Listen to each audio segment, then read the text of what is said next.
ஓம் முருகா சரணம். வாழ்க வளமுடன். வெற்றிவேல் முருகனுக்கு அரோகரா. இன்றைய நாள் இனிய நாளாக அமைய எல்லாம் வல்ல அப்பன் முருகனின் அருள் எல்லோருக்கும் கிடைக்கப் பெறுக.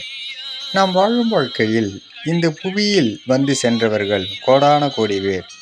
அப்படி சென்றாலும் ஒரு சிலரே எல்லோர் மனதிலும் வாழ்ந்து கொண்டிருப்பார்கள். காரணம், அவர்கள் செய்த நற்செயல்கள் இது போன்று எல்லோருக்கும் அமைவதில்லை. அதனால் இப்பிறவியை இறைவன் அளித்த சிறந்த பிறவியாக நினைத்து நாமும் எல்லோர் மனதிலும் நமது காலத்திற்கு பிறகும் வாழ சரியான பாதையை நாம் பயணம் செய்யலாம். அப்பன் முருகன் அருளால் சகலமும் பெற்று வளமுடன் நலமுடன் வாழ எல்லாம் வல்ல முருகனின் அருள் எல்லோருக்கும் கிடைக்கப் பெறுக. வெற்றிவேல் முருகனுக்கு அரோகரா. வீரவேல் முருகனுக்கு அரோகரா. சக்திவேல் முருகனுக்கு அரோகரா. பொன்னைய சிவசக்தி பாலனுக்கு அரோகரா. முருகனின் மகன் ரவி முருகன்.